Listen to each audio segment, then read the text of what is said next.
Hello beautiful people. तो आज के इस लेक्चर में हम देखेंगे कि फ्लेक्स बेसिस क्या होता है। लास्ट लेक्चर में हमने देखा था कि फ्लेक्स, फ्लो, ग्रो और श्रिंक ये क्या होते हैं। अगर आपने वो नहीं देखा तो आप ज़रूर जाके देखें, लिंक मैंने डिस्क्रिप्शन में डाल दिया है। तो सबसे पहले फ्लेक्स बेसिस क्या होता है। अगर आपको इसका मैं वन लाइनर जवाब दूं तो बेस विड्थ जो हमारी होती है वो सेट करने के लिए हमारे ये फ्लेक्स बेसिस की प्रॉपर्टी है, वो भी चाइल्ड को। अगर हमने चाइल्ड को अपने जो हमारा पेरेंट होता है उसका कोई चाइल्ड है उसको हमने एक बेस विड्थ दे देनी है, तो उसके लिए हम क्या करेंगे, फ्लेक्स बेसिस का यूज़ करेंगे। लेकिन इससे ज़्यादा भी है इसका यूजेस, वो मैं भी आपको बताता हूँ, ठीक है।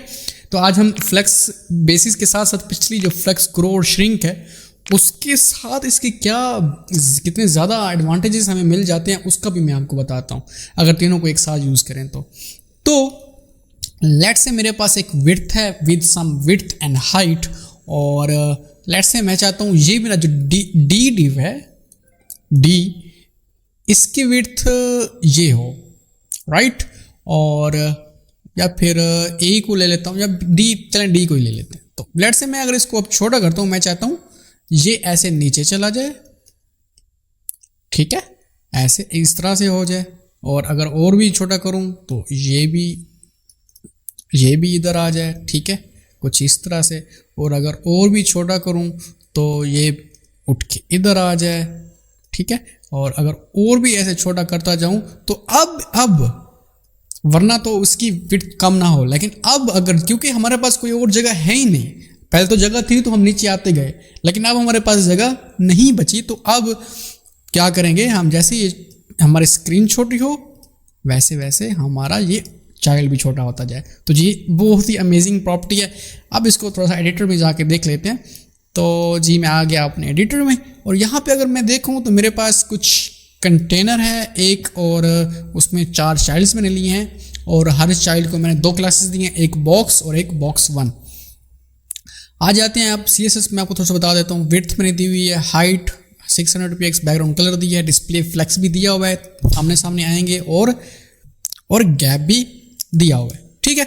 इसके बाद हाइट दी हुई है मेरे बॉक्स को, ये मेरा बॉक्स है, इन सब को मीन्स के ये हाइट भी अप्लाई हो रही है, बैकग्राउंड भी और फॉन्ट साइज भी। विड्थ भी अभी के लिए दे देता हूँ मैं, अभी मुझे रिमूव करना पड़ेगा लेकिन मैं दे रहा हूँ। विड्थ 100% या फिर 200%, 200 px। मैं आ गया अपने यहाँ पे। तो अगर हम देखें तो ये कुछ इस तरह से मेरे पास आ रहा है। अभी अगर हम देखें तो ये छोटे होते जाएंगे यूजलेस ठीक है। तो सबसे पहले तो मैं फ्लेक्स रैप ले लेता हूँ, फ्लेक्स रैप, और यहाँ पे अब मैं इसको छोटा करता हूँ। तो अब देखें क्या हो रहा है, मेरे चाइल्ड्स रैप हो रहे हैं। अब आ जाते हैं अपने फ्लेक्स बेसिस की तरफ। तो यहाँ पे मैंने इसकी विड्थ ये वाली हटा दी, 200 px वाली, ठीक है। तो अगर मैंने हटा दी तो कुछ इस तरह से नज़र आ जाएंगे। इसके बाद मैं क्या करता हूँ, इस बॉक्स 1 को दे देता हूँ flex basis, let's say 400 px दे देता हूँ, राइट। और अब मैं अगर आके यहाँ पे रिफ्रेश करूँ, यहाँ पे रिफ्रेश हो जाए जी, और अब देखें मेरी बेस वैल्यू जो है वो कितनी हो गई है, 400 px हो चुकी है। और इसको मैं लेट से छोटा करता हूँ, और ये देखें क्या हो रहा है, नेक्स्ट वाला नीचे आ रहा है, नेक्स्ट वाला फिर नीचे आ रहा है। और अब क्योंकि अब जगह नहीं बची, राइट, पहले तो जगह थी तो ये नीचे आ रहे थे लास्ट वाले, लेकिन अब क्या है, अब छोटा होता जा रहा है, राइट। इसी तरह से मैं क्या कर सकता हूँ, एक और भी कर लेते हैं, इसके डॉट बॉक्स 4 को भी हम ऐसी फ्लेक्स बेसिस दे देते हैं, फ्लेक्स बेसिस कॉलन 300 px, 3000 नहीं। अब आ जाता हूँ मैं दोबारा यहाँ पर, और यहाँ पे इसको बड़ा करता हूँ। तो देखें मेरा डी और ए दोनों बेसिस लगा हुआ है, और अब मैं देखिए छोटा कर रहा हूँ तो वो नीचे आ गया, डी नीचे आया, फिर सी नीचे आया, फिर बी नीचे आया, और फिर डी नीचे आया। अब ए की देखें अब 400 px से कम हो चुके हैं, तो वो अब थोड़ा सा छोटा हो रहा है, लेकिन डी के पास अभी भी स्पेस है। तो अब देखें अब दोनों के पास जगह नहीं है, तो अब दोनों ही छोटे होते जाएंगे, ठीक है, ये छोटे हो रहे हैं मीन्स के इसके आगे क्रॉस नहीं कर रहे। अगर क्रॉस कर रहे होते तो हमें पता चल रहा होता, क्योंकि नीचे स्क्रॉल बार आ रहा होता, यहाँ पे नीचे बॉटम में स्क्रॉल बार आ रहा होता। तो अब वो स्क्रॉल बार नहीं आ रहा, विच मीन्स कि इनकी विड्थ छोटी हो रही है, which is an amazing thing. तो कुछ इस तरह से। अब ये तो हो गया फ्लेक्स बेसिस की नॉर्मल सा यूज़।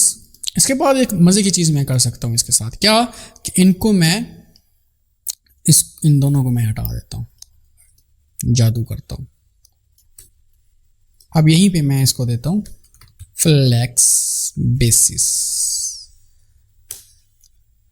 400 या 300 px, इसी तरह से फ्लेक्स ग्रो 1 और फ्लेक्स ग्रो फ्लेक्स श्रिंक 1। ठीक है, तो तीनों मैंने फ्लेक्स ग्रो भी 1 दे दिया, फ्लेक्स श्रिंक भी दे दिया। इससे क्या होगा, मेरे जो डिव्स हैं सबसे पहले तो इनको मैं यहाँ से क्रॉस किया तो ये देखें एक तो पहले तो इक्वली डिवाइड हो गए 4 डिव्स। ठीक है, अब जब मैं इंस्पेक्ट करता हूँ और जैसे ही ये देखिए, तो जैसे ही मेरा डी थोड़ा मीन्स के मेरे जो बेसिस की वैल्यू दी है उससे छोटा होने लगेगा तो वो नीचे आ जाएगा।